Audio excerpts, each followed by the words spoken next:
on va commencer peut-être par l'intervention de Charles. Merci d'être avec nous ce matin. On en parle depuis ce matin, mais cette idée que c'est pas aussi simple, on va pas projeter des innovations dans la ville, on va pas projeter des objets collectés de façon sans avoir une réflexion sur les usages, sur les services, etc. Donc l'idée c'est regrouper l'ensemble des acteurs de ces filières de l'urbain et les territoires pour réfléchir à quels sont les freins, quel type de solutions on peut imaginer, et enfin, la troisième étape, quels sont les outils, quels sont les outils qu'on va mettre en place pour poursuivre ça. On est sur la nécessité de la transition écologique des territoires, et en particulier des territoires urbains, pour faire face à la question du changement climatique et la lutte contre l'érosion de la biodiversité notamment.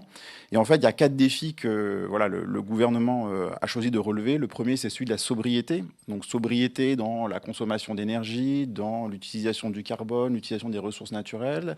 C'est le défi de la résilience. La crise qu'on traverse aujourd'hui, en fait, elle illustre bien le sujet. C'est comment est-ce qu'on repense nos organisations pour rebondir après un choc. Il y a un troisième défi qui est celui de l'inclusion sociale. Donc, c'est toute la question de la mixité, de la fracture territoriale, par exemple. Et un dernier, c'est comment, avec ces 3 défis aussi, on maintient un niveau de productivité suffisant de nos territoires. Donc ça, c'est l'ambition. La tendance, c'est aussi les plateformes inclusives pour intégrer la santé et l'éducation dans tout cela. Qu'est-ce que vous pouvez nous dire sur ce sujet ? Au départ, il y a quelques années, on a commencé à travailler avec le département des Hauts-de-Seine autour d'une problématique simple: aider les collégiens dans l'accès au loisir et à la culture. Hier, on avait un service, 50 000 collégiens concernés.